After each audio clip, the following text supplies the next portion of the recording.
Bon, on va commencer.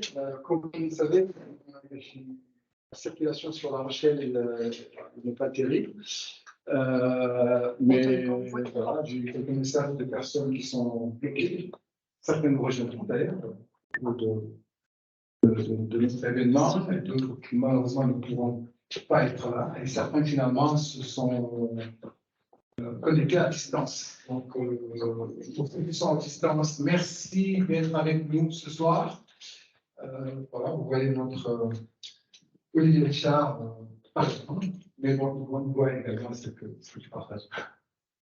Et je tenais à vous remercier, comme je le fais souvent, parce que c'est toujours du temps que vous prenez pour venir au village d'Alcéa. Je ne reviens pas sur la raison d'être du village, parce que c'est un cas force de le faire.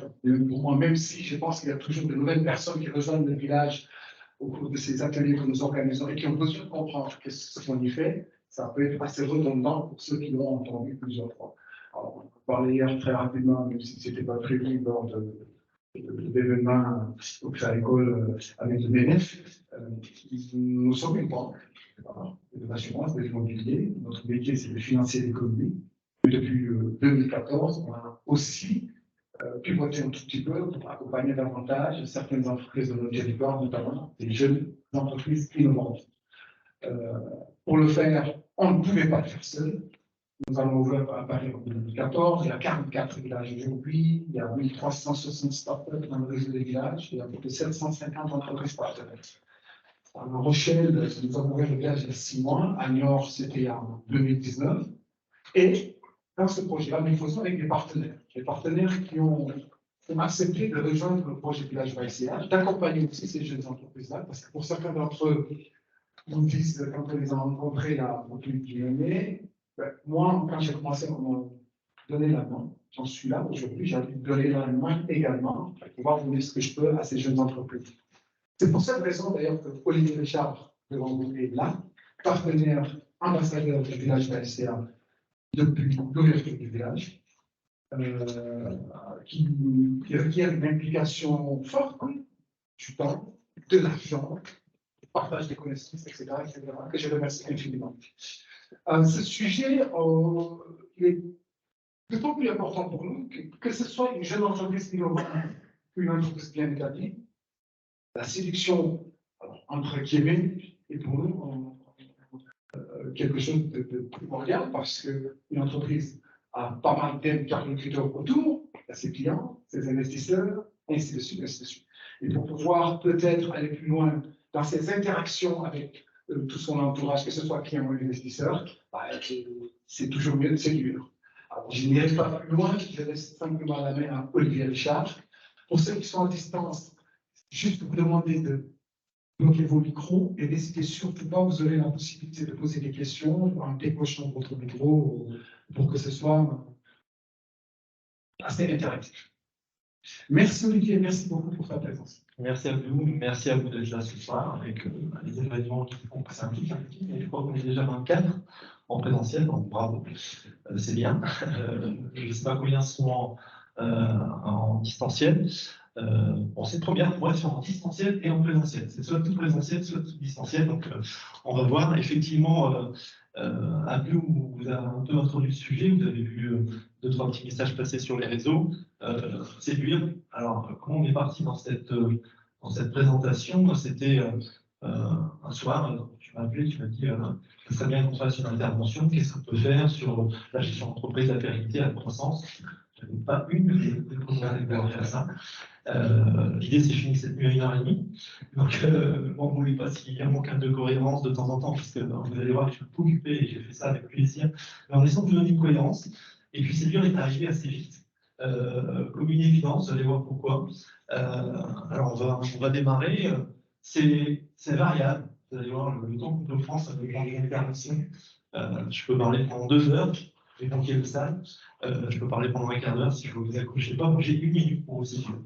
J'ai 1 minute pour vous faire comprendre que ce que j'ai essayé de vous prendre ce soir comme temps, en fait, elle a un vrai background, cette petite présentation que je vais vous faire, parce qu'en fait, la séduction fait partie d'un processus que vous engagez tous les jours, sans vous en rendre compte peut-être, peut-être que vous le savez, à côté d'autre chose qui est le fait de rassurer les maîtrises.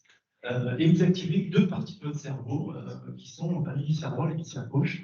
Vous avez tous entendu parler de ça, le côté reptilien, le côté créatif, etc. Mais en fait, l'équation des deux, vous avez je parle souvent d'équations, vous allez voir beaucoup de cours, vous allez voir des choses qui j'essaie de vous rassurer et puis je vais vous montrer des choses qui, par mon expérience, m'ont servi et j'espère pourront vous servir demain. Eh bien, permettre de convaincre. Et de convaincre, c'est un gage de pérennité pour votre entreprise, parce que si vous n'arrivez pas à convaincre les parties prenantes, et si des clients, des investisseurs, il y a d'autres personnes à convaincre, vous allez voir, pour faire ça marche bien.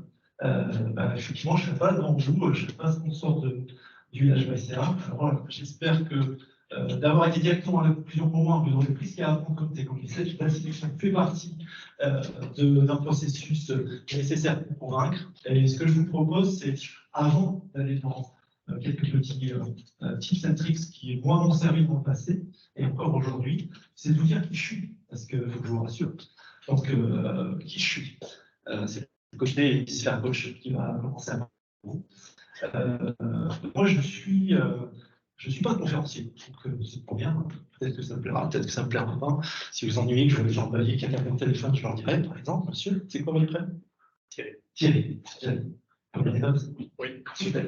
Je fais pareil, je vérifie quand j'ai un banquier qui prend ça, je dis, mais non, parce que c'est important. Donc, je suis un homme de 51 ans. Marié 2 fois. La première création de mon entreprise m'a coûté ma première épouse, quelques centaines de milliers d'euros, une maison. C'est comme ça. Il y a des choix de vie à faire à un moment donné. J'ai 4 enfants et un petit chien que j'ai vu qui a trouvé des truffes, mais ça marche pas. Je veux dire, quand on bosse, on ne peut pas éduquer son chien à chercher des truffes. En tout cas, pas maintenant. Je suis petit technicien. C'est comme ça que mes collègues m'appellent. Pourquoi je dis je viens de Valenciennes. Je suis un gars du Nord. Et pour ceux qui ont vu le film Les Ch'tis, pour être très clair, je suis une preuve claire de l'ascenseur social, puisque j'ai vécu par Landsberg, ceux qui connaissent l'habitude, et les Ch'tis, mes parents habitaient dans un truc comme ça. Et à un moment donné, je me suis dit, il faut bosser pour s'en sortir. Donc, j'ai pris les poursuites classiques de l'école, et puis un docteur, ingénieur, j'ai des procédés de matériaux. J'avais plusieurs choix techno à la sortie de l'école, soit de faire du traditionnel, de la dalle, du nucléaire, ou des choses liées au spatial. Puis il y avait une branche qui s'ouvrait, la santé. Je me suis jeté là-dedans parce que ça me parlait et j'avais envie de faire quelque chose pour faire du bien. Et on y reparlera tout à l'heure de la croyance de ce qu'on fait. C'est super important pour tout le monde. Je me suis jeté dans la santé et puis qu'est-ce qui s'est passé? Mon côté créatif du cerveau qui fonctionne pas trop mal, on va dire, et j'ai créé plusieurs brevets que j'ai vendus, certains, bien vendus. Qui vous parler. Et effectivement, ça m'a permis de faire pas mal de choses. Mais pour arriver à ça, j'ai dû faire pas mal d'échecs. La première création, c'est en sortant de l'école. Monoclient, monoproduit, monotechnologie. J'ai suicidé en une année. Les Américains avaient tout compris. Les personnes qui français qui s'est créé en boîte, des ingénieurs qui sont de l'école. Il m'a fallu 15 ans. 15 ans de salariat pour réaliser que je pouvais bosser pour un patron. Plus le jour où mon patron décide d'avoir un fusil. J'ai été le fusil pour mes femmes et IPO dans la société pour laquelle je travaille, donc la production grosse. Beaucoup de reporting, beaucoup de contrôle. Et puis, forcément, à un moment donné, il y a des KPI à sortir, ça vous parle des indicateurs, beaucoup trop de stock. Un responsable, j'étais le responsable, on m'a dit au revoir. Ça a été l'élément déclencheur pour créer ma société, ma première structure, Sélénium Médical, en 2009. 1er avril, en poisson d'avril à la vie, en me disant, on y va, on crée une boîte. Depuis, je ne me suis pas arrêté. Depuis, je me suis pas arrêté dans le sens où, aujourd'hui, j'ai créé un family office parce que je suis actif dans 14 entreprises. Alors, pas actif, moi j'ai pu l'être par le premier, forcément, en essayant d'amener sa vraie valeur ajoutée dans ces entreprises. C'est-à-dire d'amener ce pourquoi on est bon. On ne peut pas être bon partout. C'est une des choses aussi que je vais vous montrer tout à l'heure, c'est des éléments, c'est de savoir s'entourer et pas avoir peur de gens plus compétents que soi. Accessoirement, et je finirai peut-être là-dessus, j'ai des passions, certes, je suis mort plusieurs fois. Ça veut dire que c'est mort plusieurs fois. C'est important, quand vous commencez à construire un patrimoine, quand vous commencez à réussir dans votre aventure entrepreneuriale, et vous avez des conseils. Tu as été au début des conseils, et puis tes partenaires sûrement continuent aujourd'hui. On vous fait mourir plein de choses. Parce qu'il faut que vous ayez une certaine responsabilité en tête, qui est celle de la responsabilité de vos salariés, de votre famille, de tous les gens qui vous entourent. Parce que si vous venez à vous cracher les mains, qu'est-ce qui se passe? Comment est assurée la pérennité de l'entreprise? Et là, il faut convaincre pour avoir réussi à séduire des gens autour de vous qui vont vous aider à pérenniser votre entreprise. Créer des collèges, assurer la pérennité de l'activité économique, assurer l'activité sociale de votre entreprise, assurer la pérennité de votre famille. C'est pour ça que je suis mort plusieurs fois et j'aime à le dire parce qu'en fait, je suis en paix. En paix avec le fait que demain, s'il arrive quelque chose dans l'entreprise, et bien effectivement, à mes entreprises, ça continue. Donc ça aussi, il faut aller loin dans son introspection pour dire, bien, à un moment donné, l'ego ne peut pas être tout puissant, mais si les villages, ça continue. Et ça aussi, c'est quelque chose d'important dans l'institution pour pouvoir arriver à pérenniser son entreprise. J'arrête là avec la présentation. Ce que je vais vous montrer derrière, c'est peut-être deux éléments qu'on appelle le track record pour dire que ce que je vous raconte, c'est pas que du vent. Ceux qui me connaissent savent que c'est pas que du vent. Ceux qui ne me connaissent pas, ben, au moins que vous sachiez un peu ce qu'il y a derrière. Ma famille fille s'appelle Mélusie. La première entreprise que j'ai créée, c'est Senior Médical. On est un peu connu sur La Rochelle parce que on est parti de zéro. Je ne suis pas une reprise, on a créé Ex Nihilo Structure. C'est une entreprise que très rapidement est montée très haut, avec des brevets de l'innovation, secteur médical, des prix internationaux, le Gold Award du design aux États-Unis en 2014, les Coupes du Monde Ameristar 2 fois de suite, 2014-2018, les Coupes du Monde du packaging médical 2 fois de suite, classé dans les FT 1000, les plus grosses croissances au niveau européen, l'entreprise en 2020, juste avant la Covid, qui doit tout bien attaquer, mais aussi enfin, des éléments de repositionnement, savoir se retourner. C'est une recette qu'il y a derrière. Ça passe par la séduction. C'est avoir des gens qui vous entourent, avoir des choses qui font que vous êtes un petit peu différent et vous le montrez et vous êtes reconnu pour ça. Ben, on a fait pareil il y a peu de temps. C'est une des dernières entreprises que j'ai montées. Hier, il y avait une fois au Bézieux, patron de Medef, et j'ai mangé chez Rhinus, et il a passé une heure et quart chez nous, à Médicale. Et il voulait découvrir ce que c'était le futur de la chirurgie digitale. Certains d'entre vous ont eu la chance de tester ça. Même recette. Partage de connaissances, partage avec les équipes, enregistrement dans différents pays, différents concours gagnés, la machine et la maille. Quelle que soit l'entreprise, ça fonctionne pareil. Alors, ok, composante d'innovation. D'ailleurs, l'innovation, ce n'est pas forcément que du bruit, ça peut aussi être quelque chose de différent. Alors, si je reviens sur le pourquoi je suis en haut, bah, Abdou, il en a parlé. On ne peut pas lui refuser grand-chose. Bon, si, moi, j'aime bien Abdou, mais des fois, on peut lui dire. Mais je l'ai fait avec plaisir parce que je pense qu'il faut partager à un moment donné, c'est ce qu'on disait tout à l'heure, quelques retours d'expérience. Quand on n'a que 15 ans d'expérience, c'est pas grand-chose dans la partie entreprise, création propre, bah c'est bien aussi de pouvoir partager. Alors, je vais vous poser une question à 2-3 personnes qui veulent bien répondre. Est-ce que vous nous attendez ce soir d'une présentation comme ça, d'une réunion comme ça? Juste pour être sûr que si j'arrive pas à vous répondre, bah, on aura peut-être un échange, je vous répondrai sur vos points particuliers. On a eu le temps de discuter tout à l'heure. Qu'est-ce que votre avis sur réponse? C'est vachement accroché au titre et apprendre à séduire nos clients, nos investisseurs. C'est un projet pérenne. Donc, montrer le fait que vous ayez un projet pérenne. OK.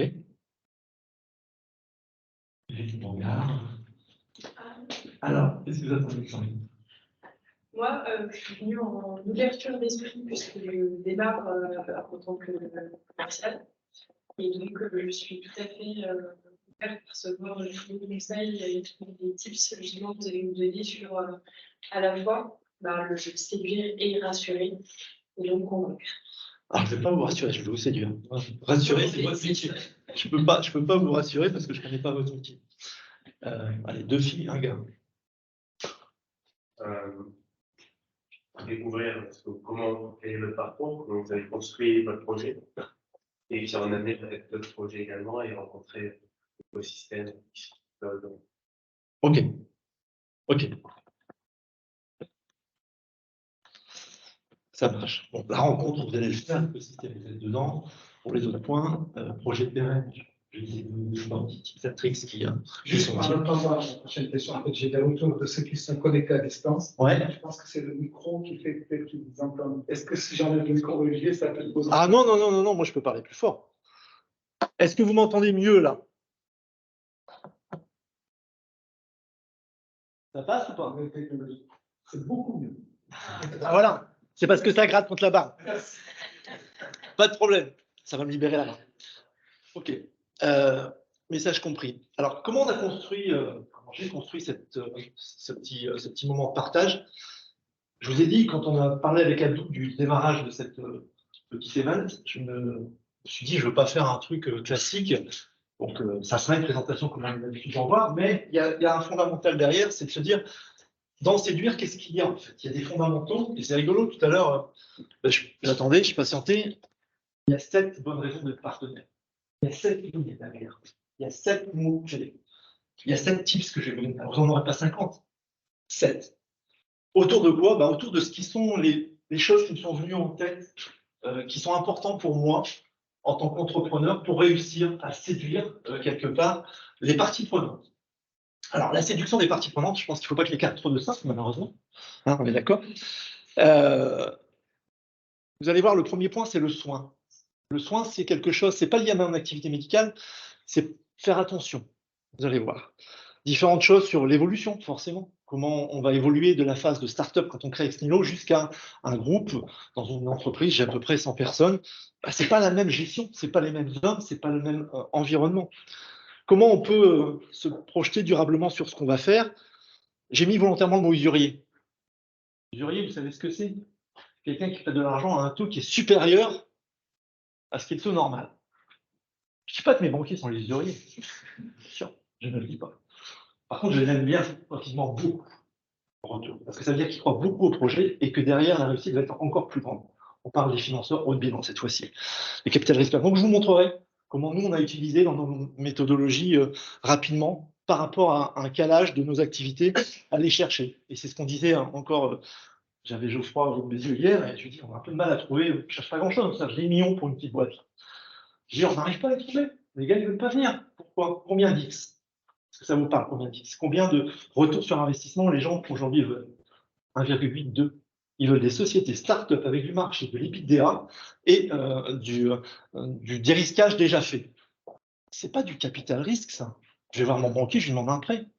Donc ça, à un moment donné, si vous voulez, le côté usurier, c'est d'aller trouver le gars qui va être capable de miser sur votre techno et de dire « Ok, tu veux 10 plaques, je te mets 10 plaques. Ta boîte, elle vaut combien? 21 aujourd'hui? Allez, je te la valorise 40. Par contre, derrière, tu vas en sortir x20. » On l'a fait, c'est faisable. Donc, à un moment donné, il faut aussi user ce genre de système. L'innovation, pour moi, si j'étais pas là, un chemin. Comme disait mon ami Patrick, dis-leur qu'il y en a 3 dans ta tête à la fois. Parce qu'en fait, effectivement, ça bouge tout le temps, en fait. Parce que j'aime bien aller chercher. Quand on m'amène un problème, j'aime bien trouver les solutions. Et mes équipes adorent ça. On fait des réunions jus de cerveau. Jus de cerveau. Il y a un problème, on se met tous autour de la table. Comment on va résoudre ce fichu problème? Le repositionnement, c'est quelque chose dont on va parler. Et puis l'enthousiasme. Vous ne convaincrez jamais quelqu'un si vous arrivez. Il ne faut pas. Même si on a mal dormi, même si on a une journée de merde comme j'ai eu aujourd'hui, il faut arriver avec un enthousiasme si vous avez envie de séduire. Sinon, ça ne sert à rien. Alors, je me suis posé la question, j'ai mis la cravache, parce que les éléments de séduction, c'est tellement immatériel à un moment donné que l'enthousiasme, ça passe déjà par la base. Si vous n'avez pas envie de véhiculer un bon message, vous n'y arriverez pas. Donc, pour revenir au 7 péché et quelque part, je vous ai tracé 7 tips. Vous savez que le chiffre 7, c'est quelque chose d'important. Vous savez qu'en religion, je ne vais pas faire de religion, mais le monde a été créé par Dieu en 7 jours. Les musulmans tournent 7 fois autour de ce fameux cube noir à la Mecque. Les hindous ont 7 énergies, les chakras. Alors, je vais essayer de vous donner 7 énergies pour pouvoir faire que demain, vous pourrez pérenniser par la séduction votre activité si c'est possible. Alors, le premier point, je vous l'ai dit tout à l'heure, c'est le soin. Le soin. Soigner la relation à l'autre. C'est peut-être des portes enfoncées pour certains d'entre vous. Moi, c'est des leitmotifs. C'est à chaque fois que je vais faire une réunion, à chaque fois que je vais rencontrer des gens, j'essaye de savoir qui est en face de moi, de respecter autant que faire se peut l'heure d'arrivée, quand c'est possible. Et force est de constater que vous y êtes arrivé, pour la plupart d'entre vous. Et je ne dis pas ça pour ceux qui ne sont pas là. Hein. Vous êtes là, mais en distanciel. Les nouvelles technologies permettent des choses de très, très bien. Voilà, tout à fait. Et la relation à l'autre, elle est importante. Et l'autre n'est pas que le client et le banquier. En effet, quand vous regardez dans notre environnement santé très, très réglementé, je ne sais pas si vous avez ça dans vos métiers d'ailleurs, la définition de la partie prenante. Est-ce que ça vous parle? que ça vous parle? Ça vous parle? Qu'est-ce que vous y mettez dans la partie prenante? Partie prenante, c'est l'ensemble des personnes qui adhèrent au projet, par exemple. Ouais, Ça peut être des sous-traitants comme des collaborateurs. exactement, exactement. Cette vision de qualité de l'organisation, telle que nous, on la voit dans notre métier, elle m'a fait découvrir, à mes équipes aussi, que la partie prenante n'est pas que le client, qui a toujours raison, à qui on doit satisfaire, parce que le client n'a pas toujours raison. Mais il y a plein de monde autour de ça qu'il faut satisfaire, qu'il faut séduire. Et le discours n'est pas le même en fonction de qui vous avez en face de vous. Vous n'allez pas séduire un fournisseur de la même manière que vous allez séduire un banquier. Le banquier, il n'est pas rigolo, il a des cases à mettre, il faut que ça coche, et le BDA, puis quand ça ne coche pas, il a un problème. Pas vrai? Un peu. Un peu. Un peu. J'aime bien. Il y a les salariés. Il ne faut pas oublier les gens qui font la vraie valeur de votre entreprise. Tout seul, on est bien. À plusieurs, on est plus fort. Ensemble, ça va plus loin. Donc, les salariés, c'est super important. Moi, aujourd'hui, je sais pourquoi je suis fait. Créer des boîtes, les monter à un certain niveau, quand je ne connais plus les noms, prénoms, date de naissance de mes salariés, c'est plus bon. C'est plus pour moi. Il y a des hommes, des femmes qui sont là pour gérer à différents niveaux des entreprises. Donc, ces parties prenantes, il faut les avoir en tête. Alors, il y a aussi un truc qui arrive, qui est de plus en plus, et c'est ces jeunes qui nous titillent un peu, hein, ceux qui sont cette génération Y, Z, etc. C'est ces organisations non gouvernementales. Ils ont un pouvoir de séduction, un pouvoir néfaste, monstrueux avec ces putains de réseaux sociaux. Monstrueux. Vous faites un pas de travers, vous êtes massacrés. Donc, il faut tenir compte de ces parties prenantes et séduire aussi, leur raconter une vraie histoire, et c'est vachement important. À tel point qu'on discutait avec un banquier l'autre jour, il me dit bah, tu fais quoi dans tes entreprises, machin, puis je dis bah, j'ai un truc, j'aime bien, j'ai monté une galerie d'art. Parce qu'on fait des trucs un peu sympas en chimie, dans mon métier, puis je dis bah, ouais, je montre une galerie d'art, et puis bon, comme j'avais envie de faire un petit peu de retour de ce que j'ai pu gagner, ben, j'ai créé le plaisir philanthropique. La personne qui rentre dans la galerie d'art qui va acheter un truc, elle ne sait même pas, elle a déjà fait un 2% des bénéfices seront reversés à des personnes. Il me dit, mais c'est génial, je dis, t'en as parlé à tes salariés dans ton groupe? Ah, je dis non, c'est une autre entreprise. Je n'ai pas percuté que tous les réseaux sociaux qui étaient autour, toutes ces organisations qui travaillent, par exemple, sur les océans, eh ben, ils pouvaient avoir un effet super positif. Quand j'ai commencé à en parler, 2 artistes sont venus nous voir. 2 artistes. Et ils ont dit, j'ai vu ton site internet, j'ai entendu parler de ton truc, tu as une page où tu dis que tu as des projets, que tu veux sauver. Ben, moi, j'ai envie de travailler avec un galeriste comme ça. Donc, ils ont un pouvoir de décision aussi, ils peuvent décider avec qui ils ont envie de bosser. La relation avec l'autre, la soigner, ben, c'est tout simple. C'est la première. On s'en fout si c'est l'homme qui prend le dessus, si c'est la femme qui prend le dessus. On s'en fout. C'est comme dans un couple. C'est super important. Ça se joue en 20 secondes. C'est pour ça que j'ai commencé par la fin. J'ai dit, séduire, ça va être une partie de la conviction que vous allez amener à la partie prenante qui est en face de vous. Elle passe par l'écoute. Il faut aussi écouter. Vous avez un message de livrer banquier, il faut lui dire j'ai besoin de 100 000 balles, j'ai besoin de 200 000 balles. Ouais, mais il a aussi des problématiques. Benjamin, moi je l'ai titillé il n'y a pas longtemps, alors qu'on a plein d'entreprises, on a un peu d'argent placé un peu partout, il me demande le nantisme, enfin, la caution de mon family office. Putain! Alors j'ai teasé, j'ai dit tu vois les 10 millions qui arrivent, tu vas les voir passer sur le compte et ils vont repartir. Oh, non, Mais au moins, c'est public. voilà, non mais je sais, je le taquine beaucoup, j'aime bien.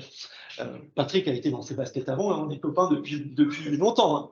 Il a fait des choses fabuleuses. Quand il croit en vous, ce gars-là, il a fait un truc qui est génial. La première impression, il a cru en moi, j'ai cru en lui.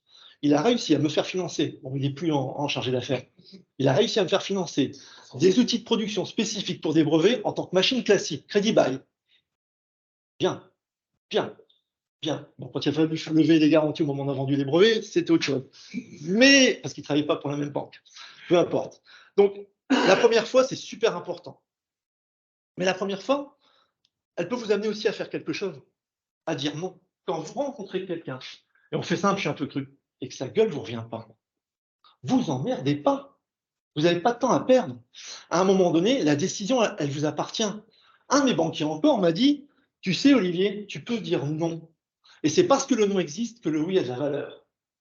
Quand vous faites des interviews, quand vous embauchez du monde, que vous voyez un collaborateur, un client, moi, il y a des clients, je n'ai pas eu envie de travailler avec lui. Quand le gars il arrive et il me dit, on va négocier des prix, alors qu'il n'a même pas compris quelle était la valeur ajoutée de ce que je fais, et qu'il ne s'est pas intéressé au why, je ne sais pas si ça vous parle, on va en parler, j'ai même pas envie de travailler avec ces gars-là. On a le pouvoir en tant que chef d'entreprise. Alors, je ne sais pas qui est chef d'entreprise de son entreprise aujourd'hui. Vous avez le pouvoir de dire non. Vous avez le pouvoir de choisir avec qui vous avez envie de bosser. C'est beau, non? Oui, c'est beau. Et je vous assure, à un moment donné, on peut choisir. Il ne faut pas travailler par nécessité. C'est ce que je mets là. C'est comme dans une relation amoureuse. À un moment donné, il ne faut pas le faire par nécessité. Soit on le fait avec plaisir et avec passion, soit on ne le fait pas. Et si en face, ça ne matche pas, cette première impression, si il n'y a pas de soin réciproque, c'est même pas la peine. Alors, c'est peut-être cru, mais c'est quelque chose que j'ai remarqué plusieurs fois. Ce premier tips, c'est soigner la relation à l'autre, c'est vraiment faire très attention. Et cette première impression, je voulais juste vous mettre quelques éléments pour finir là-dessus, sur cette première impression, c'est, on le fait inconsciemment. Une personne sur deux, dans les 25 premières secondes, sur l'apparence, juge s'il a envie de travailler avec vous ou pas. Une personne sur deux. C'est monstrueux. Quand vous faites un entretien, une personne sur deux, posez-lui la question. Nous, on a une technique avec les collègues quand on fait un entretien, j'ai pas trop de temps. Donc, j'arrive, je dis, présentez-moi mon entreprise. Si ça met 2 secondes à ouvrir, le cahier est filé. Ah, j'ai un coup de fil, excusez-moi, je m'en vais, j'ai perdu mon temps. Si quelqu'un vient vers vous qui ne connaît pas votre entreprise, c'est mort. J'ai fait pitcher mes banquiers. Tu as eu un deck, vas-y, raconte mon entreprise. Eh ben, je peux vous assurer, il y en a qui font leur boulot, il y en a qui ne le font pas. Et après, on choisit. Donc, cette première impression, vous le faites intuitivement. Mettez-vous dans la tête de soigner la relation. Premier tips. Quel que soit le partenaire, la partie prenante, vos salariés. Quand il y a un gars qui arrive chez vous dans votre bureau et qui a un problème, soignez la relation, soyez dispo. C'est pas facile. Moi, mon bureau est toujours ouvert. Parce que vous avez peut-être d'autres sujets à traiter. Ce premier contact avec la personne qui a un problème, c'est super important. Si vous n'y arrivez pas, je pense que vous connaissez différents outils. Qui connaît le son casse? Vous connaissez? Vous connaissez? Utilisez des outils. N'hésitez pas à dépenser un peu de pognon pour aller voir des consultants. Je vous ai mis un des outils que moi j'ai utilisé, qui marche, qui peut fonctionner pour les clients, mais qui peut fonctionner pour n'importe qui. Le Stoncast, c'est quoi? C'est un outil qui a été développé pour déclencher une vente. Faire qu'un client, vous le captiez. Alors, les mauvaises langues vont dire c'est de la manipulation. Ben ouais, c'est comprendre la première relation, le premier instant, savoir s'il marche sur l'orgueil, s'il marche sur la nouveauté. Dès que vous avez trouvé l'accord sensible de la personne, vous avez un axe. S'il a le même outil que vous, il a l'axe. Donc, ce n'est pas une question de relation franche et intuitive, c'est une relation sciemment analysée. Mais cette première impression, elle est super importante. Utilisez ce genre d'outils, ça vous servira si vous ne savez pas, si des fois vous dites j'ai pas l'intuition qui va. C'est des choses, je pense que c'est inné ou on ne l'a pas. Si on ne l'a pas, il y a des outils qui vont vous permettre d'améliorer la compréhension de cette première interaction, cette première relation, pour séduire et pérenniser votre activité avec le partenaire en question. Vous n'avez pas envie d'embaucher quelqu'un, vous avez passé des heures, cabinet de recrutement, pour qu'au bout du compte, ben, vous ne l'avez pas subi, vous ne l'avez pas séduit, et puis vous perdez du temps. Avec un client pareil, un fournisseur, c'est pareil. Donc cette relation, elle est super importante et il faut la soigner. Tip numéro 2. J'ai combien de temps, Abdou? Parce que je suis déjà à 27 minutes là. Non. Allez, j'accélère. Parce que j'en ai 7, on arrive au deuxième. Le deuxième, c'est être conscient de son environnement. C'est peut-être encore galvaudé comme information, mais c'est réellement quelque chose d'important. Premier environnement, c'est le marché. Est-ce que le marché est un marché où seulement les forts survivent, où seulement les plus costauds vont survivre? Ben moi, je vous dis que non. Je l'ai vécu plusieurs fois. Pourquoi? Ben en fait, il y a une réalité qui est en train de se passer depuis quelques années. Et je ne sais pas si vous l'avez remarqué dans vos métiers. Les start-upers, en général, sont l'évidence que ça marche. C'est qu'il y a des gens qui ont constaté, et ce n'est pas n'importe qui, Klaus Schwab, c'est quand même le président fondateur d'une grosse organisation qui est le Forum économique mondial, qu'on aime ou qu'on n'aime pas, hein, qu'on mène sur l'aspect politique. Il dit cette chose, dans le nouveau monde économique dans lequel on évolue, ce n'est pas les gros poissons qui mangent les petits, c'est les plus rapides qui mangent les plus longs. Ce n'est pas une question de taille. On voit bien aujourd'hui le too big to fail, c'est plus vrai. Il y a des sociétés de grosse taille qui tombent. Parlons aux banquiers, Silicon Valley Bank, Crédit Suisse. À un moment donné, La taille n'est plus quelque chose d'important. On va faire de... Hein. Pourquoi tu rigoles? Non, je blague. Donc, c'est l'agilité, c'est le côté, en fait, de ce côté, en fait, hémisphère droit qu'on a imaginatif, interactif, de regarder son environnement qui permet d'être agile et de se remettre en question et de se repositionner. Ça aussi, prendre conscience de son environnement. Tips numéro 2. N'ayez pas des œillères, regardez ce qui se passe. Soyez agile. Ça, c'est super important. Regardez également les contraintes de vos marchés. Souvent, moi, j'ai des collègues, des concurrents, qui sont des confrères, ils me disent ouais, le marché, c'est bien compliqué. C'est vrai que la santé, je ne sais pas si vous connaissez, mais pour être soigné, vous pouvez être sûr, hein, vous pouvez dormir sur vos oreilles. Hein, les certifications, les audits, les inspections, l'hygiène, les dossiers à revoir, etc. Bonjour. Il faut mieux être américain aujourd'hui parce qu'en France, pour vous donner un ratio, il nous faut à peu près 24 mois pour autoriser un produit à être sur le marché. Aux États-Unis, c'est 6 mois. On a un problème en Europe. Et puis l'innovation en santé. En tout cas, les innovations en santé, elles sont vendues aux États-Unis. Parenthèse fermée. Utilisez les contraintes pour faire que vous soyez dans votre environnement un expert. Exemple concret. Covid. Vous arrivez, vous avez une entreprise qui tourne, un run de business qui va bien. Depuis 15 ans, j'ai 5 jours de carnet de commandes devant moi. 100 personnes à nourrir dans une de mes entreprises. 5 jours. Quand il déclenche le 17 mars le plan blanc, 5 jours de carnet de commandes, je ferme les usines. À un moment donné, vous dites, merde, comment ça va se passer? Nos clients qui anticipaient le fait, alors, ok, on licencie du monde, on les rembauche après, enfin, je vous passe tous les ascenseurs émotionnels de ce genre de situation. Le fait d'avoir pris en compte les contraintes, d'avoir investi à mort, j'ai 100 personnes, 35 en production, le reste c'est du overhead. Recherche, qualité, réglementaire, développement, finance. Le fait d'avoir été super expert dans notre métier, d'avoir pris des contraintes comme pas une barrière, mais comme quelque chose qui va nous rendre plus forts vis-à-vis des autres, fait qu'aujourd'hui on existe, j'ai 2 de mes concurrents qui n'existent plus. Parce que le fait d'avoir intégré dans nos métiers, au quotidien, cette excellence, c'est quelque chose que je vais vous montrer aussi après, ce côté excellence nous fait avoir une résilience monstrueuse qui fait qu'aujourd'hui on a pu se différencier de nos concurrents et qu'on a pu emphaser le fait que nous on existait, qu'on avait la capacité à faire autre chose que de la production, parce qu'on avait que 5 jours devant nous, mais à préparer le redémarrage de l'activité derrière. En un an, on est revenu positif. Un point qui est important, et ça je l'ai découvert il y a peu de temps, parce que tout le monde dit le RSE, etc., ça intéresse beaucoup les jeunes. Ben, je ne sais pas si vous savez, mais les contraintes aujourd'hui et le marché dans lequel on évolue, tous, les entreprises vont être notées demain, avec des critères de RSE. Et certaines entreprises ne pourront plus répondre à des appels d'offres. Moi, je l'ai découvert, je ne le savais pas. Parce que j'ai des gens qui font ça pour moi. Mais pour eux, c'est natif de faire du RSE.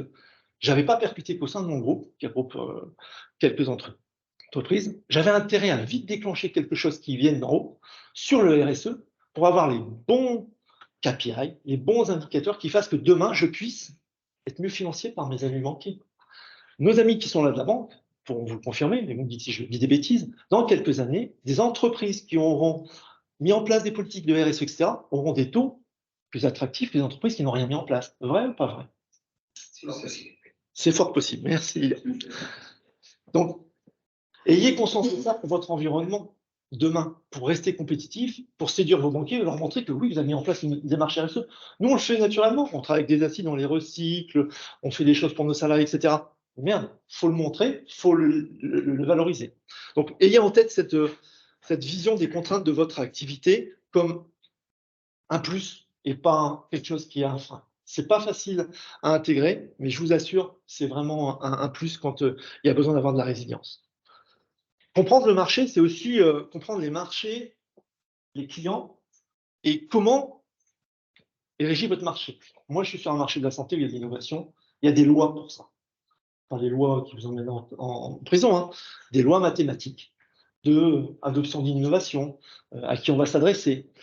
Typiquement, sur une courbe comme celle-ci, sur un marché d'innovation, vous avez votre gaussienne qui est divisée en plusieurs morceaux parce que, effectivement, il y a des moments où il y a des early adopters. Prenez l'exemple concret d'Apple.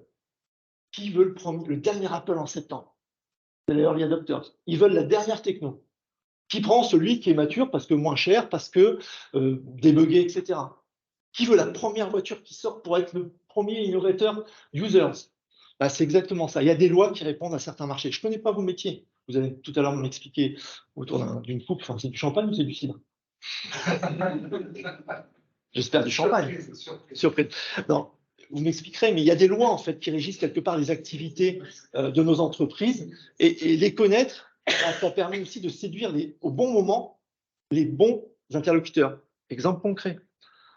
Quand on crée une innovation de rupture que j'ai créée sur un marché, aller chercher les 2,5% qui sont derrière, c'est-à-dire les petits qui sont tout au début, hein, les 2,5%, c'est-à-dire les adopteurs, les novateurs, c'est super compliqué. Vous ne parlez pas de la même façon et vous ne parlez pas aux mêmes personnes en fonction de si vous êtes au début ou à la fin. Ce qui se passe dans nos métiers, quand on a compris la mécanique, c'est que vous convainquez, ça se dit non, vous arrivez à convaincre, merci, vous arrivez à convaincre des gens qui ont besoin de bouger vite, parce qu'ils ont besoin de convaincre vos clients, donc d'avoir quelque chose de différent. Puis après, quand vous commencez à grossir, à être plus reconnu, il y a des gens qui suivent. Puis arrive à un moment donné, là, vous êtes dans la courbe, il y a un gros Américain qui arrive qui vous dit combien je mets de zéro? C'est ce qui se passe. Et il achète. Donc, connaître son marché, connaître les cycles qui régissent votre marché, comprendre son environnement, séduire les bons clients au bon moment, séduire les bons salariés. Vous n'avez pas des start-upers qui embauchent des jeunes qui vont être les mêmes, alors il y en a qui arrivent, hein, à garder la même dynamique d'embauche, les mêmes types de profils quand on est 100 personnes. Ce n'est pas les mêmes profils. Et les gens partent. Il faut savoir gérer cette séduction vis-à-vis aussi bien des clients que des forces vives de votre entreprise. La petite courbe qui est là, elle est importante aussi. C'est celle du point mort et puis de la rentabilité. Là, il faut convaincre aussi quand vous êtes en train de vendre un truc. Là, Abyss, que je vous ai montré, 30 personnes, 0 chiffre d'affaires, 5 ans d'existence, burn rate 250 000 € par mois. S'ils n'étaient pas là, on n'existerait plus. Il faut les séduire. Il faut leur faire comprendre qu'on est sur une innovation de rupture et qu'on est encore dans la vallée de la mort. Là. Mais que demain, il y aura du résultat pour tout le monde. Il faut convaincre différents interlocuteurs à différents moments de la courbe de croissance de votre entreprise en fonction de la maturité de votre produit. Et ça, c'est en comprenant comment ça marche. Parce que si vous, prenons un exemple encore concret, vous lancez quelque chose de nouveau, vous pensez vous adresser à la majorité. Si vous n'avez pas fait le travail avant d'aller convaincre les adopteurs, ce qu'on appelle les key opinion leaders, ceux qui vont vous vendre la techno auprès d'autres clients, vous perdez du temps, vous n'y arriverez pas. OK? Autre point important d'en comprendre son environnement, et ça je le dis souvent, faites de la veille. De la veille, investissez là-dedans, mettez une ligne au budget. La veille, elle peut être technologique, elle peut être réglementaire, elle peut être juridique, elle peut être concurrentielle. Quand on a la tête dans le guidon, c'est pas simple de voir ce qui arrive. Allez sur les congrès, allez à l'étranger, voir ce qui arrive, outre-Atlantique, en Europe. Restez pas dans votre bulle.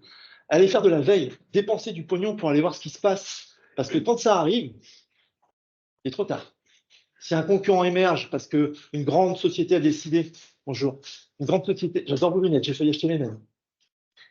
J'adore. Mais elles ont des plaquettes, hein? Ouais, c'est ça, j'aime pas. Bon. Celle-là, pas de plaquettes? Ah, pardon. Je suis perturbé. Hein. Bon, il est jaune, il est rejeté. Ouais, donc adoptez vraiment une démarche de veille vis-à-vis de votre marché pour pouvoir continuer à être réactif, continuer à séduire vos clients parce qu'il n'y a rien de pire, je vous l'assure, d'avoir un client qui arrive et qui vous dit hey, t'as vu, chez ton confrère, ils ont ça. C'est con. Par contre, quand vous lui dites ouais, j'ai vu, mais t'as vu, il y a ça, ça, ça, ça. Puis nous, on a ça, ça, ça, ça. Ah ouais, ça remet le débat. Ah, tu suis. Ouais. Donc, gardez ça en tête. Regardez votre environnement, maîtrisez les lois de votre marché, comprenez qu'on ne parle pas aux gens au même moment, de la même façon, en fonction de ce que vous voulez aller chercher, et puis faites de la veille pour pouvoir maîtriser ce qui se passe autour de vous. Ça va pour les deux premiers? Tips 3. Ah, celui-là, il m'a été compliqué à essayer de coucher parce que les objectifs, machin, définir des objectifs. J'ai mis les objectifs. Pourquoi j'ai mis les objectifs? Alors, il va peut-être avoir de la redite, mais moi, ça m'a servi beaucoup parce que régulièrement, ça m'a permis de repositionner là où je veux aller pour pouvoir mieux séduire les gens que j'ai envie d'embarquer dans l'aventure. Alors, les objectifs, c'est quoi? Il y en a plusieurs. Pour moi, il y en a 3. Il y en a 2 professionnels et 1 privé. Les 2 professionnels, c'est d'abord l'entreprise. Qu'est-ce qu'on veut faire de l'entreprise? Pourquoi? Qui connaît Simon Sinek? Levez la main, n'ayez pas peur. Sur le why. Yes. Ça vous parle? Vous sauriez nous dire ce que c'est, en 2 mots? Qu'est-ce que vous avez... Ouais. Qu'est-ce que vous avez retenu? Le why qui est vraiment au milieu, le how et le what. C'est bien, parce que si vous parlez du why et du how, ça veut dire que vous avez chopé déjà quelque chose. Je vais vous en expliquer. C'est super important. Donc, professionnel, il y en a 2 pour moi. L'entreprise, et puis il y a les forces vives, le créateur, le chef d'entreprise, le co-associé, les collaborateurs, le collaborateur, celui qui va vous faire gagner des parts de marché, qui va vous faire gagner du temps, celui qui va vous faire gagner en sérénité dans l'entreprise. Et puis, il y a les objectifs à se fixer qui sont privés, en tant qu'homme et femme. Qu'est-ce qu'on veut faire? Pourquoi on bosse? Qui est stressé dans son job? Allez, vous n'êtes pas stressé, donc vous faites tous votre job avec passion. Ah, il n'y a rien de pire que d'être stressé, parce que ça veut dire qu'on ne fait pas son job avec passion. Ouais, quand on le fait avec passion, on se lève, les problèmes en légère. Parce qu'il y a du bon stress. Ah, d'accord, il y a peut-être du bon stress, c'est vrai. Donc c'est du bon stress que vous avez? Bon, la vie n'est pas simple, hein, d'accord. Mais il faut vivre avec passion. Et c'est vrai que quand on a ces objectifs à se fixer, en tant que privé, définir les objectifs, il faut essayer de tout bien balancer. Alors commençons par l'entreprise. Ah, donc vous marchez avec du bon stress. Donc il faut de la passion. Ah, c'est pas mal. L'entreprise. L'objectif de l'entreprise. Je ne vais pas vous dire, définissez vos objectifs en termes de chiffre d'affaires, on s'en fout. Les KPI, on s'en fout. C'est pas ça qui est important. Pourquoi on crée une entreprise? Pour faire de l'argent, pour se faire plaisir, pour répondre à une demande marché, pour montrer à son père qu'on a réussi, pour montrer à sa mère, je ne vais pas faire le psy. Allez chercher le why. Allez chercher le why profond de votre entreprise. Je vous encourage à acheter ce bouquin, à aller voir des vidéos de Simon Sinek. C'est un conférencier, il vient de fêter les 10 ans de son why. C'est un Américain qui a, à mon sens, révolutionné la vision de l'entreprise. Vraiment. Il a créé quelque chose, que je vais vous montrer après, qui s'appelle le Golden Circle. Le cercle d'or. Il a dit une chose qui est toute simple. Les gens n'achètent pas ce que vous faites. Les gens achètent ce pourquoi vous le faites. Et c'est tellement vrai. Aujourd'hui, il y a des fondamentaux qu'on n'a pas réalisés. Il y a des gens qui se font la guéguerre. Le what. Le what, c'est, je viens sur le Golden Circle. Comment il a décrit ça? En fait, il a dit, voilà, la plupart des entreprises s'intéressent au what. Ce que je fais, je vends des voitures. Ah, je vends des voitures, mais la mienne, elle est mieux parce qu'elle est hybridée. Très bien, on s'en fout. Je vends des voitures. Pas différent, tu es sur un marché, c'est ce que tu fais. Comment tu le fais? J'ai conçu mes voitures made in France. Ah, ça peut peut-être m'intéresser. Pourquoi tu le fais? On parlera demain matin. Pourquoi tu le fais? C'est quoi la mobilité? Avatar Mobility, c'est ça? Ok, on en parle demain matin. Pourquoi tu l'as fait? C'est quoi la motivation intrinsèque d'avoir créé cette start-up? Ça répond à un besoin. Si tu arrives à exprimer ça correctement, tu convaincs tout de suite, tu séduis tout de suite, parce que tu donnes un sens à ce que tu fais. Vendre des bagnoles, c'est vendre des bagnoles. Mon commercial qui est chez Audi, passe chez Audi, passe chez Seat, il vend des bagnoles. On l'aime ou on l'aime pas. Elon, il a créé une voiture électrique qui va vite, qui est légère. Il a créé le business model. Il est américain. Il a créé le why. Donc, ce qu'il faut, c'est définir votre why et le partager. Pas le garder pour vous, parce que c'est comme ça que vous allez embarquer du monde. Vous allez séduire autour de vous des clients, des collaborateurs. Alors, on n'a pas le temps, parce qu'on est déjà à 43 minutes et je ne voudrais pas vous embêter. Allez voir ces vidéos. Vous tapez Simon Sinek, Golden Circle, pardon. Vous le faites en français, en anglais, enfin vous verrez. C'est cruel de réalité. C'est cruel de réalité. Définissez ce que vous voulez faire et je vous assure que vous allez changer la dimension de votre entreprise. Je vous donne un exemple concret sur Selenium. Au début, j'étais un sous-traitant de base, je faisais des emballages, j'en mettais des vis pour réparer la colonne vertébrale dans des sachets. Super. Puis à un moment donné, on rencontre une rencontre qui fait qu'on nous parle de ce Simon Sinek que je ne connaissais pas il y a 10 ans. Hein. Puis on dit non, il faut que tu écrives ton histoire, il faut que tu racontes pourquoi tu as fait ça. Pourquoi je fais du médical? Putain, mais pourquoi je fais du médical? C'est vrai ça. Pourquoi depuis tout petit, je suis parti dans la médicale? Pourquoi j'ai décidé d'aller travailler pour les infirmiers et les infirmières, et pas pour Dieu et les chirurgiens? Ouais, j'ai travaillé pendant 15 ans avec les chirurgiens. Dieu, vous avez une super idée, c'est mon idée. Vous pouvez me royalty, je touche. C'est peut-être quelque chose, vous savez, le serment d'Hippocrate, des fois c'est un peu serment d'hypocrite. Ça m'a gonflé à un moment donné. J'ai dit j'en ai marre. Donc j'ai créé une structure pour la santé, pour les infirmières, pour qui? Ben, pour le patient. Et donc ça a commencé comme ça. Mon why, ma croyance. Ben, je voulais faire des choses qui aient du sens pour améliorer la vie des patients. Pour qui? Pour mes clients, les fabricants de dispositifs médicaux. Chirurgien, je m'en fous. Pas lui, mon client. Mon client, c'est le fabricant de dispositifs médicaux qui, aujourd'hui, fournit au chirurgien pour le patient. Mais au bout du bout, c'est le patient. Et quand je recrute quelqu'un dans l'entreprise, je lui dis, tu sais, exemple concret, une vis pour réparer la colonne vertébrale, je ne sais pas si vous savez comment c'est fichu la colonne vertébrale, mais vous avez une espèce de truc qui passe, qui est toute la partie nerveuse, qui, si on vient vous la perforer, vous rend tétraplégique ou peut vous tuer.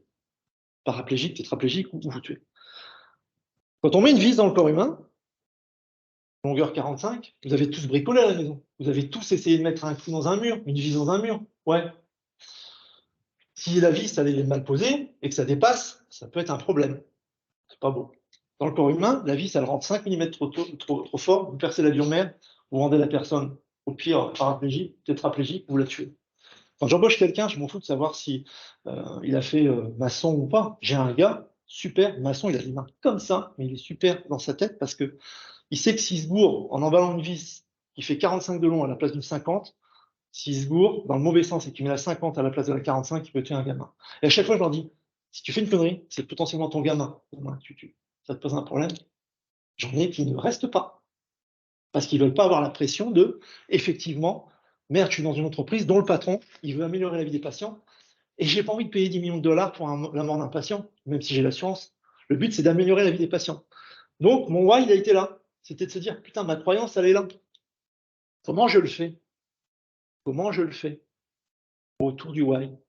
Eh ben, je le fais comme j'aime le faire. Je mélange 3 choses.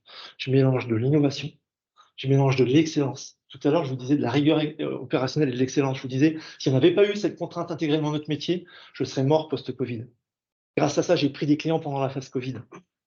Et puis, il y a un truc que j'adore, c'est mélanger les cultures, mélanger les gens. Et bien ça, c'est le comment je le fais. Et ce que je fais, eh ben, je le fais comme tout le monde. J'ai des entreprises qui travaillent entre elles, et j'ai une entreprise, One Stop Shop. Le client, il vient chez moi. Au-delà d'avoir tout sur un plateau, il a quelque chose qui a une conscience pour le client final, qui est son client à lui, la partie patient, et qui accessoirement le fait avec passion, innovation et multiskill. Quand il vient chez nous, il peut parler à un tas d'ingénieurs. Alors, ça a un coût. Ouais, je ne suis pas toujours EBITDA positif, hein, rarement d'ailleurs, parce que moi, je fais du produit exceptionnel, c'est une autre démarche. Mais bon. Donc voilà, et faites ce travail d'introspection, mutualisez vos équipes, faites cette recherche ensemble de c'est quoi la motivation. Parce que si vous êtes plusieurs cofondateurs, tout à l'heure vous me disiez 14, c'est ça? Un fatal? Ouais, c'est ça. Je vois que tu t'exploites, donc je suis sûr que tu notes bien faire one stop shop. Non, mais tu as raison, c'est bien. Faites-le ce travail, je vous assure, c'est vraiment important. Définir les objectifs, aussi bien de l'entreprise, les vôtres, dans une entreprise, parce que typiquement, quand vous faites ce travail-là, moi j'ai des salariés qui sont partis, ils se sont rendus compte que ce qu'ils avaient eux envie de faire, bah, ça ne correspondait pas au projet de l'entreprise.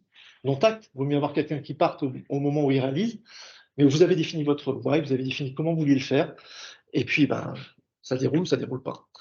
Après, je vais rentrer dans quelque chose qui est un peu plus commun. Je vais vous donner des choses que vous connaissez, mais que je vous encourage à les revoir pour définir vos objectifs pro associés à votre perso. La balance entre le life et le pro. Encore une fois, utilisez mon ami Simon. Allez le voir. Je ne vais pas vous le dérouler. Comment trouver son propre why? Qu'est-ce qui est notre motivation? Qu'est-ce qui fait que, ce que disent les Japonais, l'ikigai? Qu'est-ce qui fait que tous les matins on se lève? Qu'est-ce qui fait qu'aujourd'hui, j'ai envie de travailler sur ce sujet-là, pour cette boîte-là, ou sur mon projet d'entreprise? Je ne vais pas vous faire, je vais aller très vite là-dessus, la pyramide de Maslow. Où est-ce que j'en suis dans ma pyramide? Vous l'avez tous vu, ça. On est d'accord? Je ne vais pas vous poser la question. Reposez-vous la question. Où est-ce que j'en suis dans ma pyramide de Maslow pour comprendre mes objectifs? Et allez voir côté pro et perso, là où vous voulez être, ce qui vous satisfait. Vous n'avez pas besoin d'être en 5. Le 3 peut être très bien. Définissez vos propres objectifs. Une fois que vous avez ça, vous avez mis au clair ce que vous voulez faire, ça devrait être pas mal pour balancer votre équilibre perso et pro. Quand vous avez ça en tête, que vous le partagez, c'est top. Je vous assure, c'est top. Tips numéro 4. Savoir innover et s'entourer. Là, on rentre dans quelque chose, je ne sais pas vos métiers, encore une fois, mais l'innovation, elle est cruciale dans mon métier. Et il faut savoir s'entourer. Et encore des courbes. L'innovation, c'est le côté hémisphère gauche de la séduction, l'histoire. C'est arriver à trouver un moyen de trouver la loi qui répond à votre business, à innover. Et sachez que ça répond à une courbe classique qu'on appelle l'innovation dynamique. Je ne sais pas si vous la connaissez. Dans votre métier, peut-être que vous l'aurez. Elle passe par plusieurs phases qui prend du temps. Et ce tips de dire, ayez conscience que ça prend du temps. Donc, il y a beaucoup de choses à faire. On définit ses objectifs d'entreprise, on définit ses objectifs perso, pro, associés. On va aller, si on fait de l'innovation, aller chercher ce qu'on veut montrer comme innovation. Et puis, il faut se donner du temps. Ça peut prendre, dans nos métiers, ça peut prendre jusqu'à 20 ans. Le temps de concevoir un produit, de le montrer, de le prouver, d'amener. Parce que quand vous utilisez un produit qui est stérile pour 5 ans, il faut avoir prouvé que ça tient à la stérilité pendant 5 ans. C'est-à-dire qu'il peut se passer du temps avant que vous le mettiez sur le marché. Tout ça, ça répond à des lois. Et cette innovation, elle est compliquée parce que, ce que je vous disais, faites attention à votre environnement. Cette courbe qui est là, c'est la courbe qui montre que votre innovation, elle a une courbe qui est régie par des lois. Et votre business, c'est pareil. On va le voir après. Et puis, ce qui est sur la droite, c'est selon le choix technologique que vous allez faire pour votre business. Vous faites une voiture demain. Vous utilisez des technologies, des matériaux qui sont rich, annoncés dans 15 ans. Vous n'avez pas fait la veille concurrentielle. C'est sur Rich. Dans 5 ans, vous ne pouvez plus le faire. Si vous n'êtes pas posé maintenant les questions de quel est le matériau que vous allez faire, vous allez vous retrouver peut-être dans une rupture technologique importante qui fait que vous avez un fossé devant vous et vous êtes mort. Vous êtes mort. Moi, quand je regarde un dossier, j'essaie d'aller chercher ça. Quand je mets 100 000, 200 000, 1 million dans une boîte, j'essaie d'aller voir ce qu'il y a derrière pour comprendre ce que je peux aider à faire, ce que je peux risquer comme argent dedans et ce que je peux en sortir. Je fais des choix. Si vous faites des choix, ayez une chose en tête. Acceptez que si vous voulez aller plus haut, il y a une plus grande probabilité de tomber. Donc l'innovation, il faut la balancer avec vos objectifs. Et c'est au carré. Plus on va aller haut en rupture, plus on peut tomber fort. D'accord? Donc il faut l'accepter, ça. Pour bien innover, c'est clé dans le tips. Et ça m'a pris du temps. Ça m'a pris du temps, il m'a fallu 7-8 ans après la création en 2009 de dire j'étais Dieu tout-puissant. Docteur, ingénieur, j'avais inventé les brevets, j'avais inventé des usines en Allemagne et tout.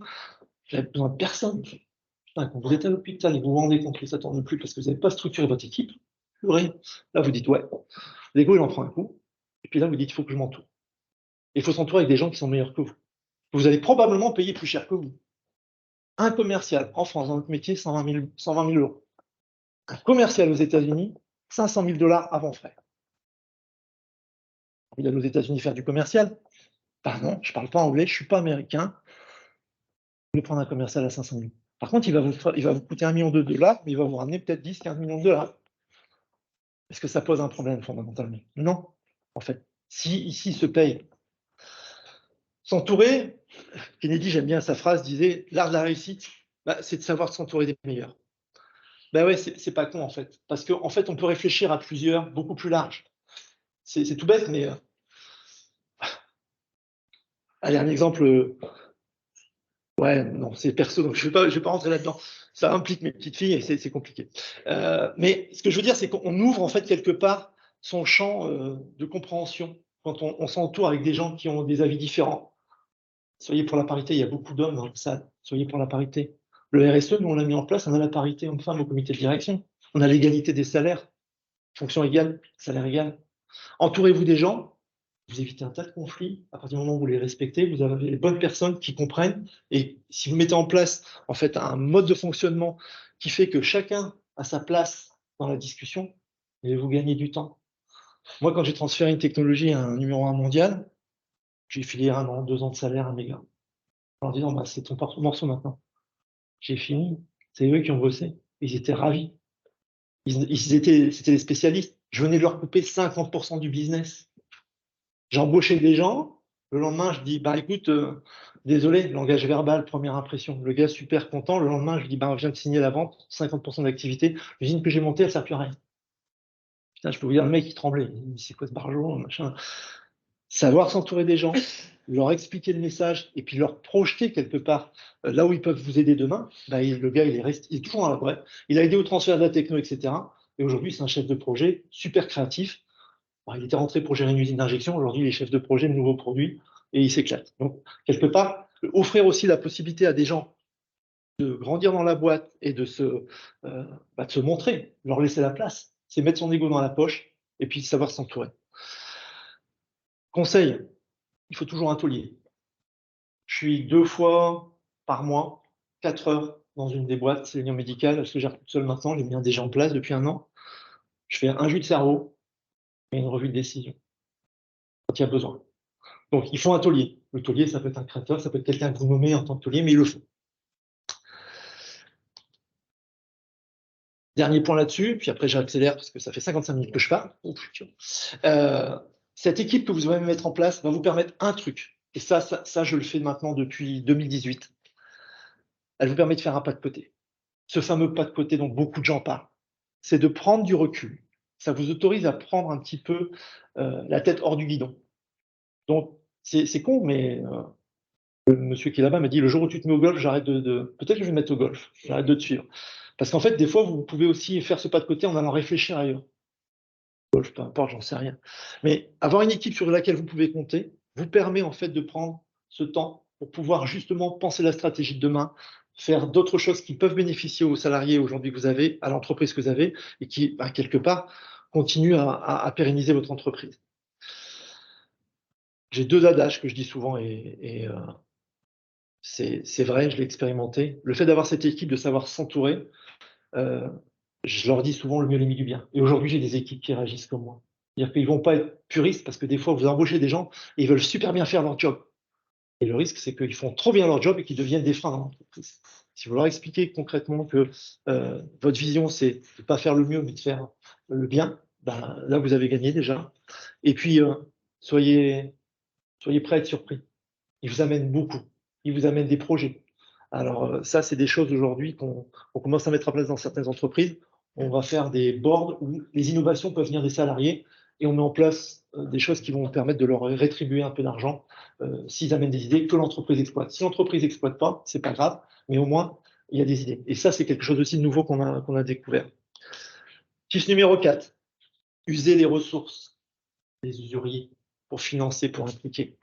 Alors, j'aime bien cette photo. Ça vous parle, l'histoire du cochon et de la poule? Ouais, j'espère. Si je vous montre ça, ça vous parle encore plus. Ah, forcément. La poule, elle est concernée. OK? Le cochon, lui, il est impliqué. Ben, moi, avec mes banquiers, avec mes partenaires, j'essaie de les impliquer. Alors, ce qu'il y a derrière, c'est quoi? Ben, vous avez le financement d'une entreprise, vous avez la vallée de la mort dont on parle, les différents tours. Ben, aujourd'hui, moi, j'implique mes banquiers, j'implique mes financiers, j'implique mes salariés à travers ce processus-là en leur disant, les gars, on est tous dedans, quoi. On mouille la pointe, quoi. On ne fait pas de compte des deux.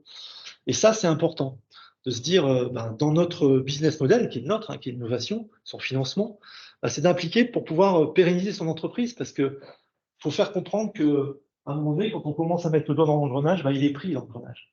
Ils sont impliqués, les gens. Ils ne peuvent pas s'enfuir comme ça. Et ça, c'est super important.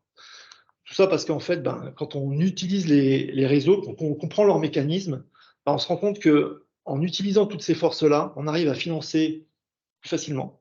Même si des fois c'est un peu compliqué, là, en ce moment, aller chercher 10 millions, c'est pas si simple que ça, pour être très franc. Par contre, on risquer à demander, on risque qu'un nom, donc c'est pas grave. Par contre, ayez en tête de partager. Et pas partager du financier, du temps avec vos salariés. Qui va prendre un coup avec ses salariés? Qui mange avec ses salariés? Qui organise des barbecues avec ses salariés? Qui fait des arbres de Noël avec ses salariés? C'est des éléments, ça peut paraître rébarbatif, mais je vous assure qu'on gagne en cohésion d'équipe derrière. Et puis, moi, aujourd'hui, je ne fais plus les visites d'entreprise. C'est mes salariés qui font les visites d'entreprise. Ils racontent l'histoire. Et ça, c'est quelque chose de super parce que c'est eux qui séduisent. Moi, je les ai séduits. Ils sont là. J'ai fait mes 2 premiers départs en retraite depuis 2 ans. J'ai des salariés qui sont là depuis longtemps. J'ai fait confiance à des gens qui avaient 55, 57 ans. Et ça, aujourd'hui, bah, ils me disent, Olivier, ils pleurent quand ils partent et ils reviennent voir les salariés, ils reviennent manger, on les invite au barbecue, etc. Séduisez votre entourage, impliquez-les, aussi bien en interne qu'en externe, et c'est de la pérennité pour l'entreprise. Dernier, avant-dernier, le repositionnement. Alors ça, c'est des débats que j'ai souvent avec mes associés dans certaines entreprises. La girouette, elle n'est pas anodine. Je ne sais pas comment vous réagissez, vous, dans vos entreprises. Il faut savoir se repositionner, il faut savoir rebondir. Bon, on me dit, putain, t'es chiant, on avait dit qu'on fait comme ça, pourquoi on fait comme ça? Alors je leur dis, ben, c'est à peu près ça. La vie, c'est pas un long fleuve tranquille. Quand on veut faire une ligne droite et qu'on est dans un engrenage, c'est pas toujours simple. Il faut savoir s'assouplir. On a La Rochelle tirer des bords en fonction du vent.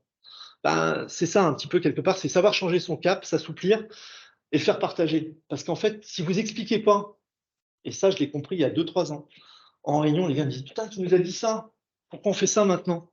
Mais ils n'ont pas la vision à 360, si vous voulez. Ils n'ont pas les implications qu'on peut avoir, le marché, on a découvert en un congrès, on a découvert qu'il y a quelque chose, il faut plus travailler sur cette telle ou telle activité. Il faut expliquer, en fait. Il faut savoir se repositionner constamment et le partager. Je crois qu'un des mots que je n'ai pas mis, peut-être qui aurait été, c'était partager.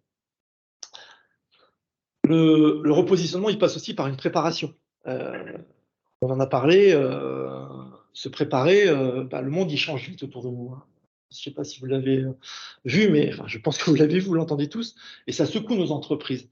La Covid, la guerre, les environnements, la politique RSE dont je viens de vous parler, je ne l'ai pas vu venir, celle-là.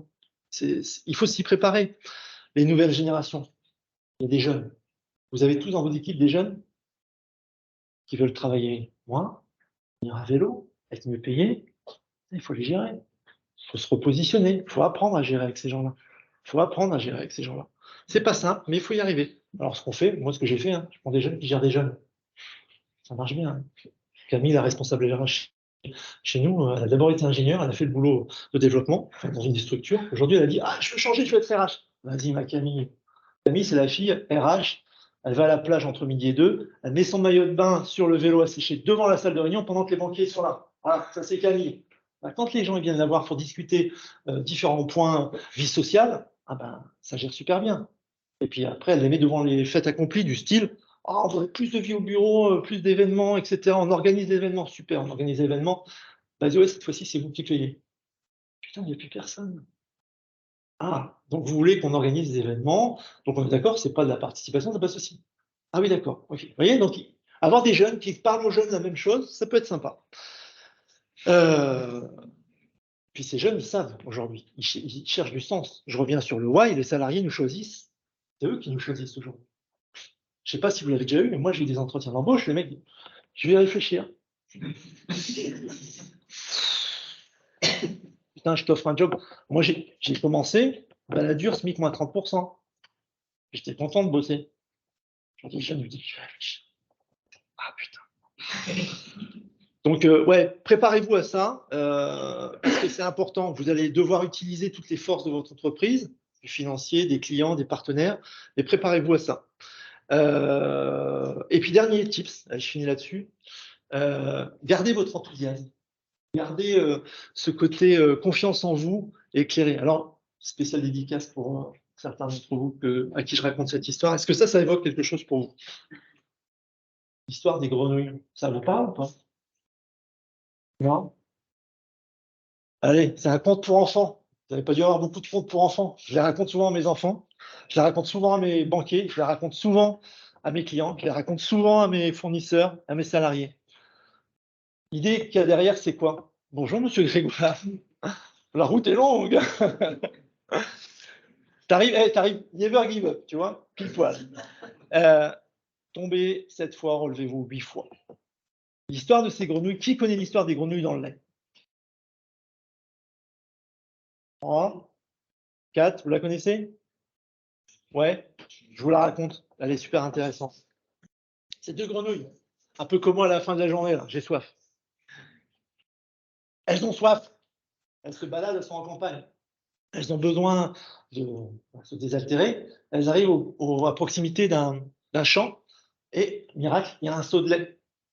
Elles se disent, chouette, on va pouvoir se désaltérer. Elles sautent dans le seau de lait, et elles se désaltèrent, elles boivent. Super, génial. Puis ces deux grenouilles, à un moment donné, elles se sont dit, on est rassasiés, maintenant on va reprendre notre chemin, on va retourner. Mais elles ont bu du lait. Et le niveau de lait, il a baissé dans le seau. Et là, elles commencent à vouloir sortir du seau. Et elles essayent de sauter. Mais elles se prennent le seau. En haut. Et encore.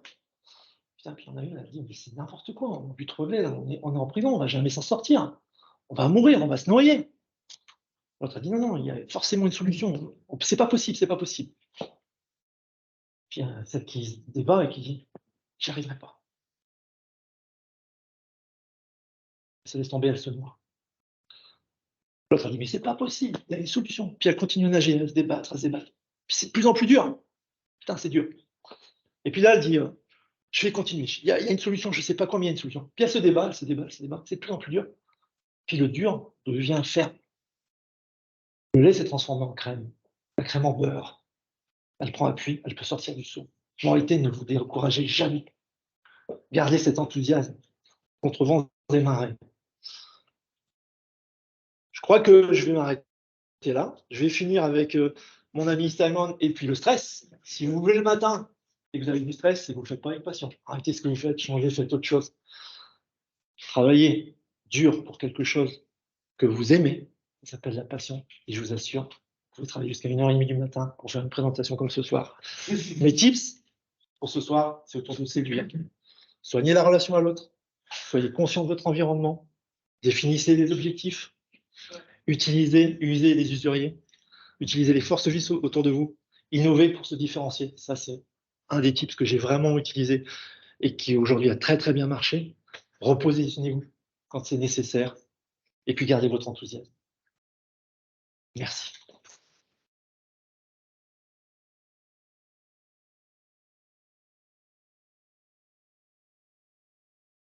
Il y a des questions, je suis à vous. S'il n'y a pas de questions, vous allez nous payer un coup à boire, comme ça évite le moment. Mais allez-y, s'il y a des questions. 19h05. Bon. Si ça ne vous gêne pas, peut-être on peut privilégier ceux qui sont à distance et qui ont envie de poser des questions. Vous pouvez décocher vos micros et puis vous aurez peut-être la prérogative de la première question. Bonjour. Bonjour. Moi, je suis Anne. Bonjour. Merci beaucoup pour cette présentation qui a été très très intéressante. J'avais une question pratico-pratique. Est-ce qu'il sera possible d'avoir accès à la présentation justement au support? Combien tu payes? Mais bien sûr, Anne. Mon plus beau sourire. Oui, je veux bien. Non, sans problème, sans problème. D'accord. Merci beaucoup.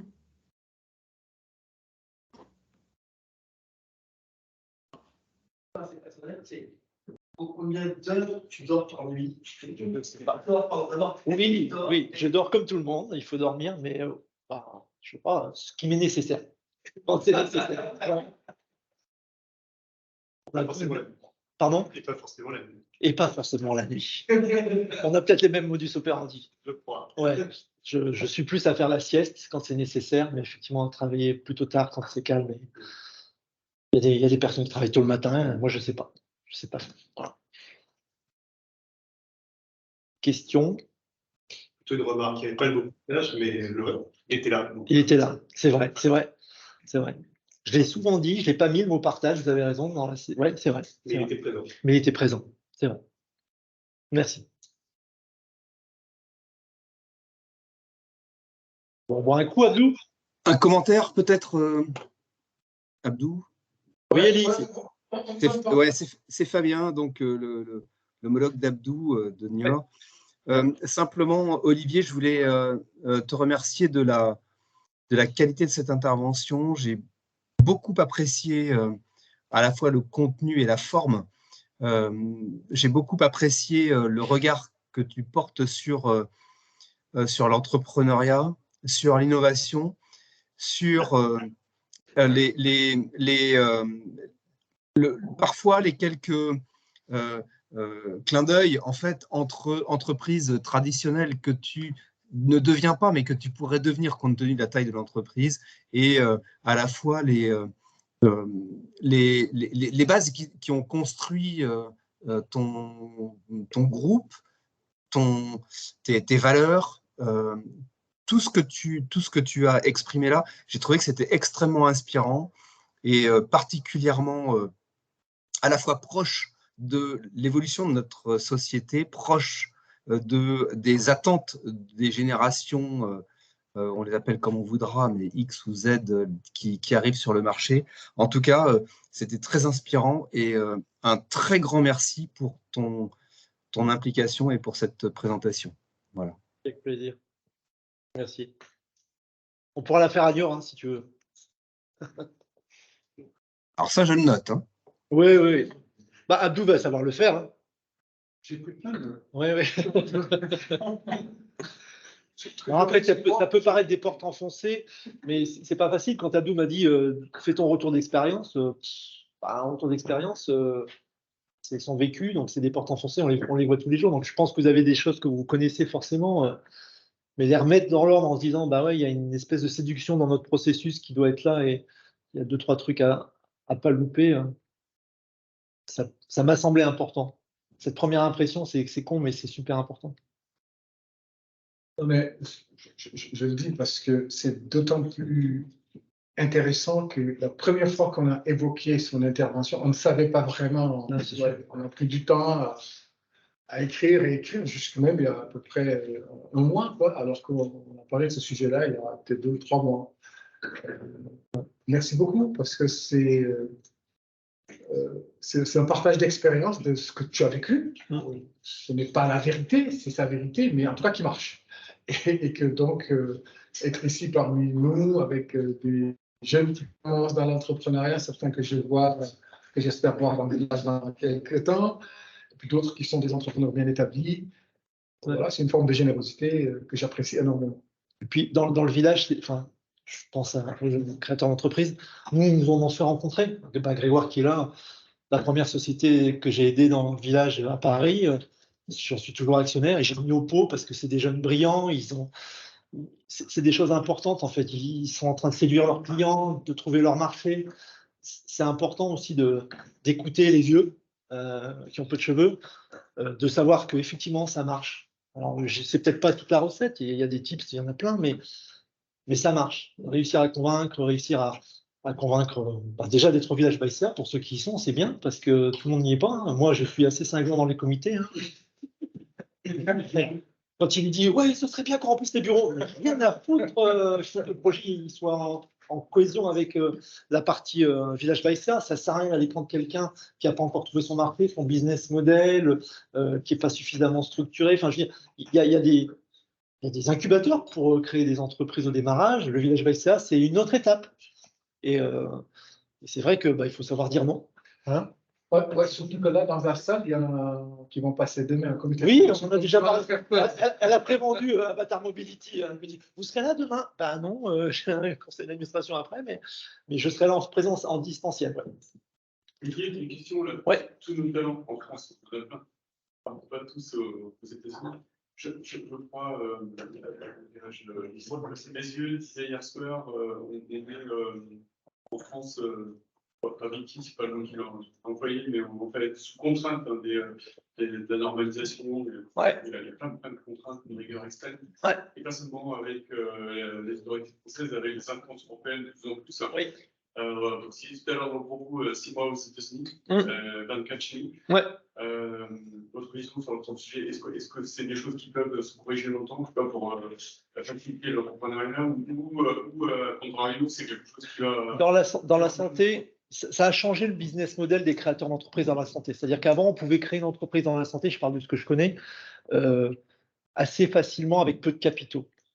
Je vous donne un exemple concret. Revoir un dossier de marquage CE pour un dispositif médical. Avant le changement de réglementation qui a eu lieu pendant la Covid, qui nous ont repoussé parce qu'effectivement c'était compliqué, la fameuse directive, le nouveau règlement 2017-745. Un dossier de revue de marquage CE, c'était 25 000 €. Ça va, quand tu démarres l'activité, tu es dans le médical, tu vas avoir un payback. C'est 250 000 aujourd'hui. Qu'est-ce qui s'est passé entre temps? l'Europe a eu la gentillesse de réduire de 58 organismes notifiés, les ON, qui sont habilités à revoir les dossiers de marquage CE. Ils ont dit, bah, vous étiez habilité sur l'ancien règlement, il y a un nouveau règlement, vous perdez votre accréditation. Il va falloir repasser à l'école, les gars. Donc on est passé de 58 à rien, puis 16, puis maintenant on est 18. Donc gros boulot d'étranglement, power pricing, des organismes notifiés qui disent, attends mon coco, je dis, il y a une queue, tu prends un rendez-vous. Nous, pour le dossier Abyss médical, on sera probablement fin d'année, début d'année 2024 certifié. On a déjà pris rendez-vous, on a déjà fait les réservations. Et on sait qu'on doit être au rendez-vous en septembre pour lui remettre le dossier. Il y aura une revue, pas deux. On va faire la revue, on prend 24 mois dans la vue. Donc, cette Europe qui a voulu légiférer, sécuriser les patients, c'est très bien, mais derrière, elle n'a pas du tout dimensionné en fait le système qui est derrière pour libérer les produits. Et puis on a eu des grosses, vous avez tous entendu parler des prothèses mammaires avec PIP. Il y a des enfoirés, il y a des escrocs dans nos métiers, comme il y en a dans tous les métiers. Le mec qui utilise des silicones industriels pour pouvoir faire des choses implantables, ça a fait du mal. Donc aujourd'hui, ben, c'est parapluie, c'est mort vérification. Ouais. Alors qu'aux États-Unis, ben, et en Asie, c'est pareil. C'est très simple. Vous êtes mal opéré, dans l'hôpital, je ne sais pas qui est déjà allé dans un hôpital aux États-Unis, il y a un bureau d'avocat. Il y a un bureau d'avocat. Ça se passe mal, vous allez voir votre avocat. Donc là-bas, il n'y a pas de problème. On met le produit sur le marché. Si tu as mal fait ton boulot en tant qu'entrepreneur, chef d'entreprise, fabricant, bah, tu sais que derrière, tu es ratamé, quoi. Donc il y a une prise de conscience qui est différente. En Europe, il va falloir du temps. Il faut mieux se structurer financièrement. C'est-à-dire qu'aujourd'hui, si vous n'avez pas fait 2-3 exits qui vous permettent de dire Abyss médical, 5 millions d'euros, j'ai mis dans la boîte avec le copain. On a fait 0 chiffre d'affaires pour le moment. Il faut du cash quoi, pour pouvoir démarrer à un moment donné. Donc, c'est des métiers. Pourquoi je fais la galerie? C'est que moi, c'est ma dernière sortie sur le médical. On a incubé, on a investi. Le métier, aujourd'hui, je serais américain. J'ai pas envie d'aller vivre aux États-Unis parce qu'après, j'aime pas leur modèle de vie. Mais quelque part, faire du business dans le médical, c'est aux États-Unis. On était à Las Vegas il y a 15 jours. On a présenté notre solution numéro 2 et 3 mondiale. Les mecs nous ont dit, super, vous avez l'homologation américaine, génial. Vous l'avez en France, en Europe? Non, mais on s'en fout. Ce qu'on vend à 100 euros ici, on le vend à 1800 là-bas. Non, mais c'est pas le problème. Ça nous des risques. Des risques. On est le tiers-monde. C'est ici qu'on fait des essais. C'est nous qui prenons le risque. Et après, c'est eux qui rachètent. C'est Muro.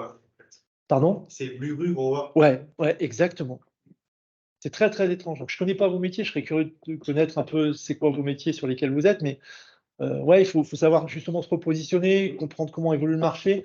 Puis il y a un temps pour tout. À 50 ans, on n'a pas la même niaque qu'à 25. À 25, les organismes notifiés. Moi, aujourd'hui, j'ai réussi un organisme notifié qui débarque chez moi qui me dit Monsieur, vous n'avez pas repris la linéa numéro 4 de la page 282 du truc. Je dis je me regarde, quoi. Puis là, j'ai ma responsable qualité qui me dit non, mais attends, je suis actionnaire de ma boîte unique. Si j'ai envie de dire au mec, tu dégages, ah, mais tu sais qu'il a le certificat dans les mains, va boire un café. C'est plus pour moi. C'est plus pour moi. Voilà, il y a des temps pour tout, je pense. Voilà. Merci à vous, merci.